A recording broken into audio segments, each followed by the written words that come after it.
What's up, world? It's your boss, International Zoe.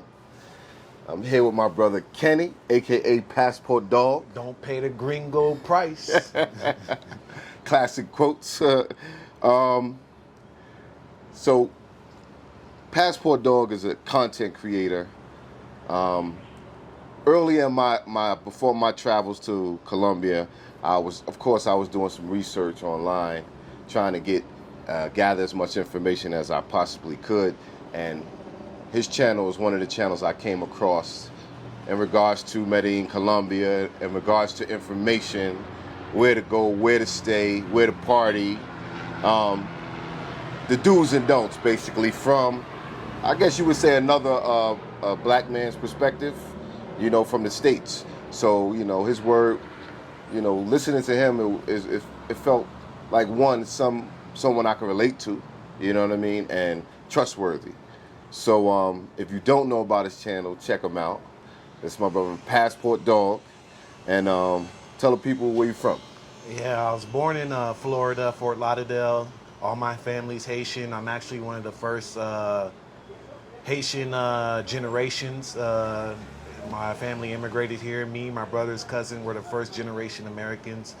Then I really half my life in Florida, then half my life in Indianapolis, Indiana. That's where I went to middle school, high school, then I went to college there. So basically, kind of grew up mainly in Indianapolis, Indiana. Mm-hmm.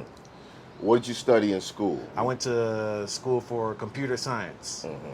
But my main background right now is marketing, digital marketing and sales, because although I love computer science, it was like super difficult, super hard coding and all that. And sales was like more natural to me. And then I combined my computer skills with my sales skills.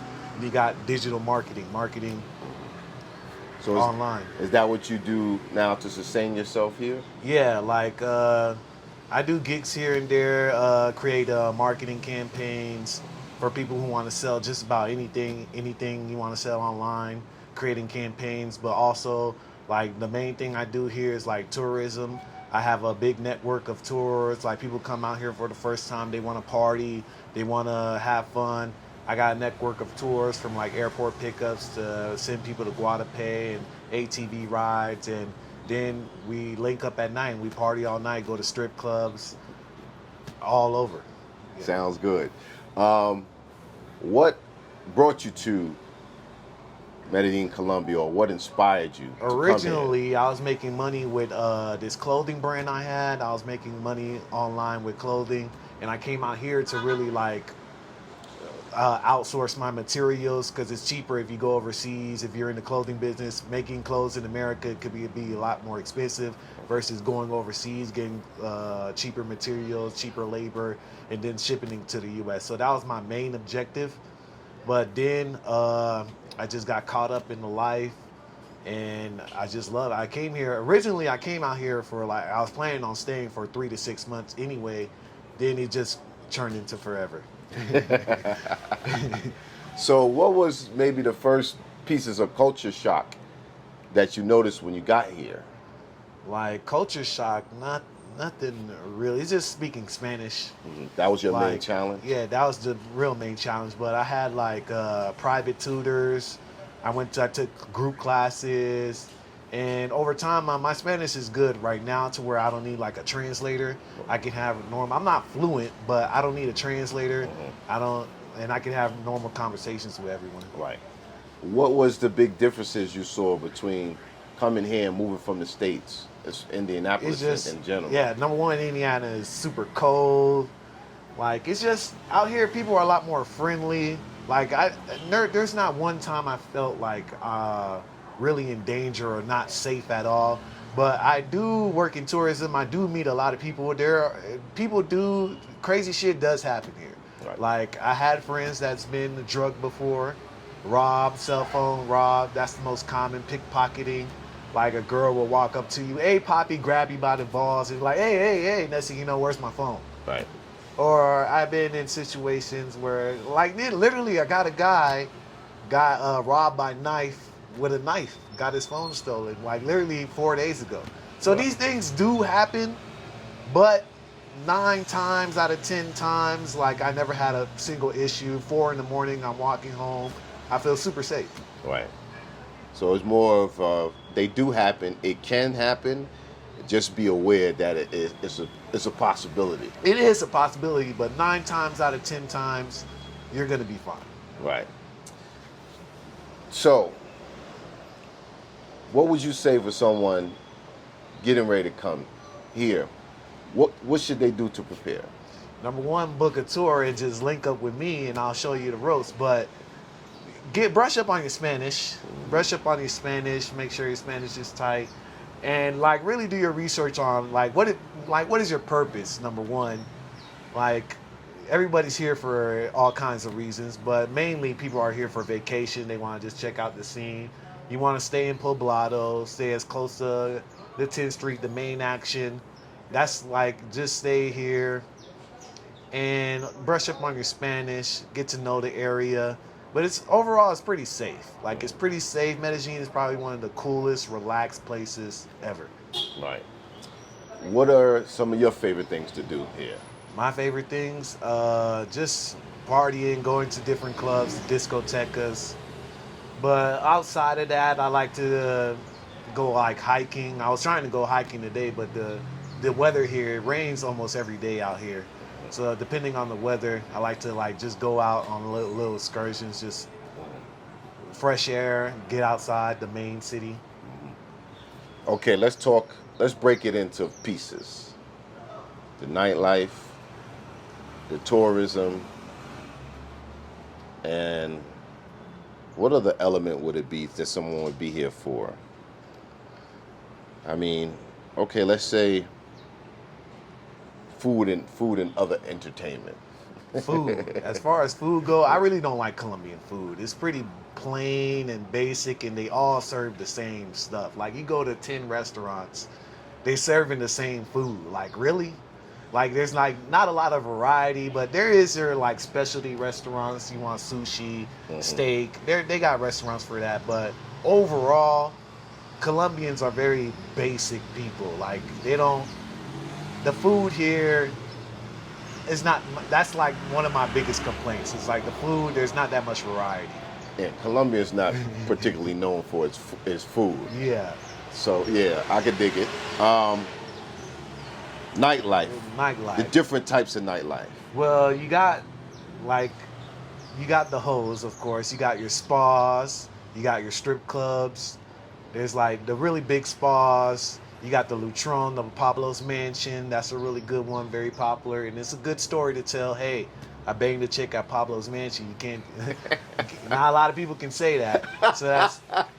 So that's one of the biggest popular ones. You got the Energy Spa. Then you got strip clubs. The big strip club, the biggest one, La Isla. And you got these small strip clubs. You got in Central. You got strip clubs all over the place. Mm-hmm. And then as far as partying, nightlife, you got the most popular ones, Gusto's, then Yaris Park. Then if you want the party with some real locals in the big discotheques here in Poblado, you got my favorites, Perro Negro, Miranda, Boulevard, Midnight. These are one of my popular spots. Those are the large local nightclubs. Yeah, here in Poblado. Yes. In Poblado. You want to party outside Poblado, you got Laureles, La Setenta, you got places in Sabaneta, you got a nice district in Envigado, you got Buenos Aires in Centro. There's a lot of spots here you can go to. And what about the tourist attractions? What is there to do if you want to come down, touch boots on the ground, and do some tours? Some excursions. You got the ATV riding. It's literally a 4-hour long excursion, ATVs. Then you got paragliding. A lot of people like to go to Guadalupe. Guadalupe, you can go on the jet skis, climb the big rock, and do helicopter rides, stuff like that. And then the other one's Comuna 13. Yeah, then you have Comuna 13, of course. And riding the conveyor belts, the cable carts all up through the mountains. Right.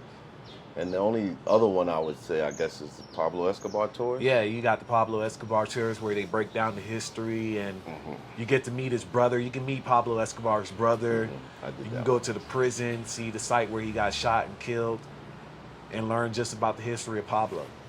And when did you start coming here to Medellin? It was I think 2018. But when I'm here for usually about 6 to 8 months at a time. So I'm here like the majority of the year when I come. Right. How have you seen it change in the last, I guess, 3 years, per se? Since COVID, basically, actually, COVID was probably one of the best times to be in Medellin. It was one of the good times. Like, the prices dropped. The prices dropped. Wait, COVID was probably one of the best times, especially when you had the curfew. Like, all the clubs would close at like 10 o'clock, 11 o'clock. So literally at 11, 10 o'clock, everybody just standing around trying to get chose. It was one of the best times, honestly. But a lot of businesses did close, like Parque Yeris. It used to be a good mixed crowd. Like, Right. It used to be a straight up mixed crowd. Right. Now it's like straight hoes. Right. Like, and a lot of the places are closed. Like, it's just not that popping like it used to be. And it's kind of turned into like a big red light district now. You think the new influx of foreigners knowing about it, finding out about it, has changed it a lot? Or you think it was subject to I think change it's anyway? still. I think Medellin is still kind of low key. Like, a lot of people are still skeptical to even come here. Mm-hmm. Like, I think people will go to Cartagena first before they go to Medellin. Mm-hmm. And it's still got that, like, I still see it in the comments. Oh, the narcos. Oh, this and that. Right. Oh, people are getting drugged. Like, people, it's still Medellin. I still believe it's still low key. Like, not a lot of people. It's not that hot. It is hot. I mean, if you come out here, it is. But for the masses, I don't think it's like people are catching up that I think quick. they're still a little. Yeah, they're a little skeptical. The fear There's factor a is little, still there. yeah. And do you think it's changed the influx of foreigners? Do you think it's changed the nightlife here? Honestly, it's because of the pandemic. It's just not that. It's just not popping like it used to. It's not like it used to. Like I said, it used to be a big mixed crowd. It wasn't just straight hoes. Like, there was like the Sky Bar area, all that big strip. It's just all that stuff is just closed now. Right. And it's just, yeah, really ever since the pandemic, it's not as hot as it used to be. It's not like the crowds. It doesn't bring in that big crowd like it used to. Right. You visited any other cities in Colombia? Not really. I've been to Paeta, Santa Fe, and like these little towns outside. But Medellin is like where I live. Like, I live here. Like, this is just, Medellin is just perfect. Like, all these other places is good to visit from time to time, but Medellin is like Medellin is where the heart is. It's like, you can actually live here. The weather is so perfect. The cost of living so good. You got the women, and the food is good enough, but it's not the best, but it's good enough. Mm-hmm. And it's just, the Medellin just checks all boxes for me. Like, right. It's like I call it the Garden of Eden. Like, everything you could possibly want is like, it's good, and it actually looks like the Garden of Eden with all the forests, and it's just perfect. It's just, you couldn't ask for a more perfect city. Yeah, I mean, it's a beautiful city. The scenery. Being up in the mountain, the way it's built in a mountain, it's super modern. It's amazing. It has this metropolitan feel to it as well. So it's definitely a beautiful city. One of my favorite cities. I'm not hooked on living here yet, but it's in my top three. What inspired you to do YouTube? It was just, I was just traveling. I was just vlogging. I honestly didn't even think nothing of it. I didn't even try to like become like a YouTuber. I'm still not really like trying to be like this big YouTuber. Mm-hmm. I just do it for fun, and I just live here. Then one of my videos caught on, and people post more, and then it makes me want to actually pursue this and really go hard on it. Right. Because you were like one of the first guys out here when I first started looking. I think this Flex Fearless and I seen that guy. Right? Paisa something. I think you three guys are guys I was looking at your videos for a while, and then I saw like you kind of like, I didn't see you posting anymore.